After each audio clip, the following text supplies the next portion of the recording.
So before we start talking about the applications in vertex form, the half sheet that you brought home, let's just review a few things and let's see if we can make some conclusions from vertex form.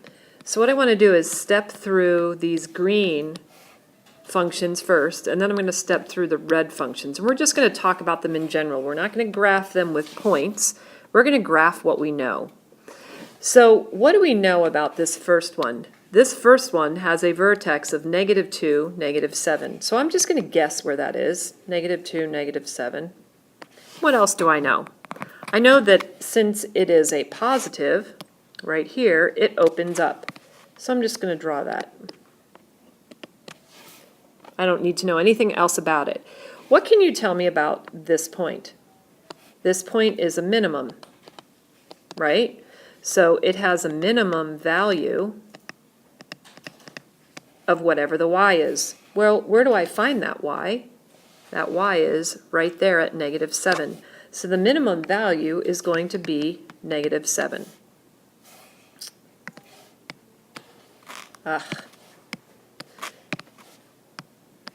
Let's look at the next green. And I see that this particular one has a vertex of +3, +15. So let's just go ahead and put that on. +3, +15 is going to be up here. I know that since this is a positive quadratic versus this one that's negative, it's positive, it's going to open up. Now I know 1/2 is a compression, okay, so I can make it a little wider, but I really don't care right now. I just want to know that it opens up. So again, this right here is a minimum. So it has a minimum value. And its minimum value is always the y. And remember, I can look on my graph, or I could just look on my vertex. My minimum value is 15. So the last green one, let's look at this one. Our vertex is 0, -1. So I'm going to put this on here at 0, -1. It has a stretch factor. This a value gives me a stretch of 15, which if you remember, that would give it a really, really skinny quadratic. But I don't even care how skinny it is, because all I want to know is that that's a minimum. And again, the minimum value is -1. All right. The other thing I want to talk about are the red guys. So if you look at the first red guy, it has a vertex of -2, -7, which we've already gotten. But because of the negative in front, it opens down. So it's going to open down. And since it now becomes the top of this quadratic, it is now a maximum. So instead of having a minimum value of -7, it has a maximum value of -7. The second one, the vertex is 3, 15, but again, it opens down, and it's a little wide because of the 1/2, not very wide. But again, this now becomes a max value of 15. We're about to start the worksheet, so if you did not get the half worksheet today in your Algebra 2 class, please pause the video and go to the calendar and print it off. So now let's look at that half sheet number 1. The function y equals -3/98, parenthesis, x minus 14, parenthesis squared, plus 6, models the jump of a red kangaroo, where x is the horizontal distance in feet and y is the corresponding height in feet. What is the kangaroo's maximum height? At what horizontal distance does this occur? Using this information, determine how long the kangaroo jumps.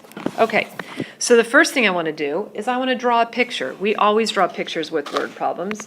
So I'm going to draw an x and a y axis.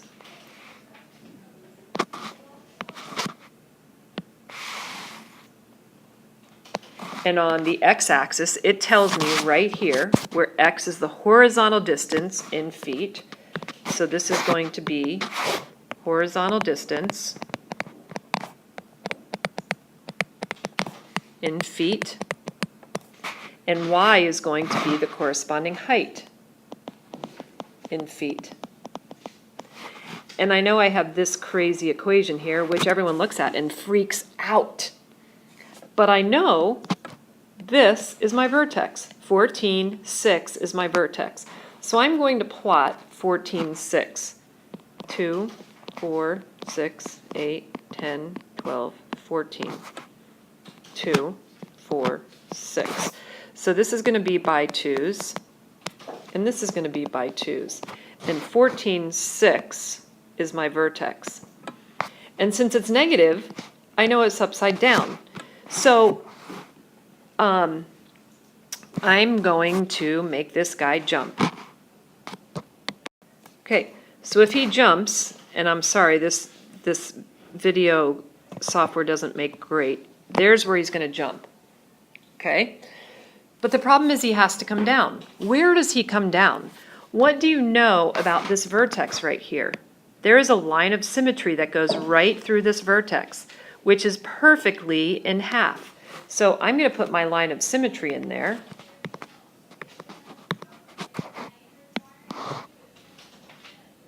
And I'm going to make that line of symmetry go right through my vertex. The equation of that axis of symmetry is x equals 14. And this jump has to come down. Well, if this is perfectly in the middle, if I'm 14 to the left, then I have to go 14 to the right to find the other side. Okay, well, how do I know that it went right there through 0, 0? Okay, using my calculator, I actually used my calculator, I plugged this in.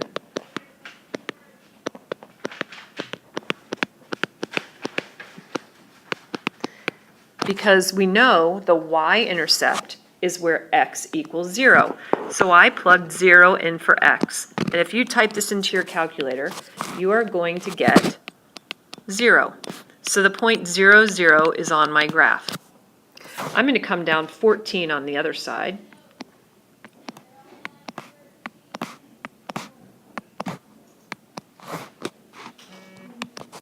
And finish my graph. Okay, so what is the kangaroo's maximum height? Well, I know this is a max, and I know this is my maximum height. Okay, so my maximum height, you guys think about it. Do I need to know where this is right here? I know from the vertex that the y is 6, so the kangaroo's maximum height has to be 6 feet. And we're always going to write these in full, complete sentences. I'm just going to save you video time and screen time. At what horizontal distance does this occur? So where does he horizontally reach that height? Right there. How far have I gone horizontally? Well, I know from my vertex that this is 14 feet. So the answer to that question is 14 feet. Using this information, determine how long the kangaroo jumps. Well, that's where the axis of symmetry comes into place.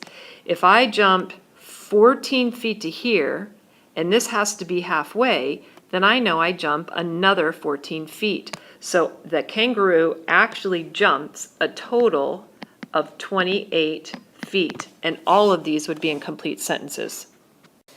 So we're about to do a word problem about Gateshead Millennium Bridge, and these are two pictures of them, one more of a night picture obviously than a day picture, and I just want you to see that the shape of this bridge obviously is a parabola, and it has an equation.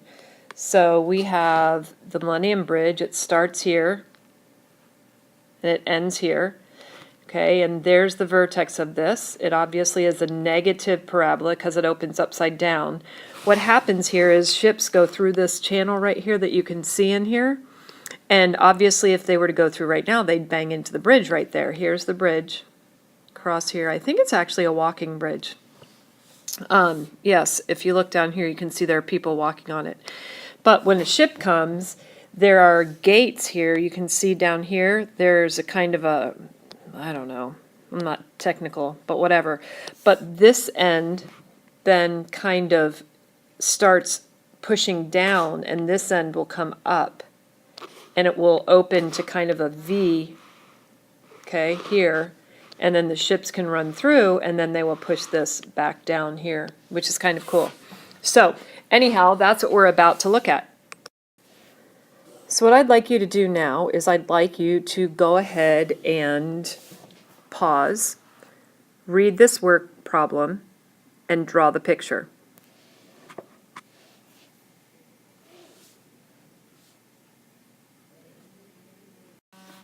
Here would be the beginning of this picture. I know that on the x-axis, horizontal distance in meters, and in the y-axis is distance in meters from the base of the arch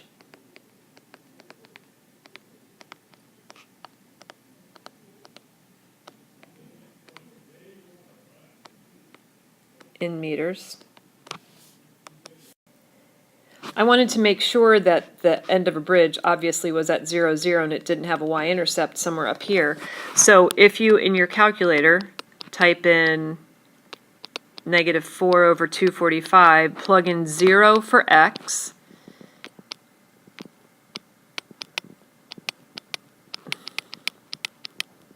you will get 0. Okay, so that means that the point 0, 0 is on this bridge. This would be halfway. So the axis of symmetry would be the line, whoa, didn't want that. Sorry about that.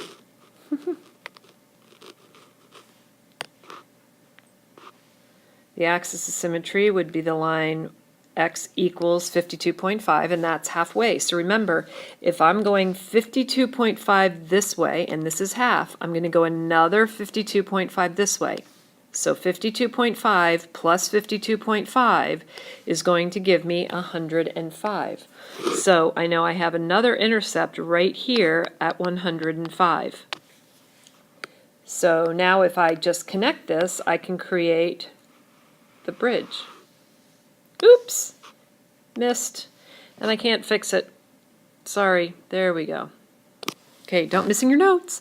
All right, so how high is the arch? Well, here's my high of the arch. It is 45 meters high.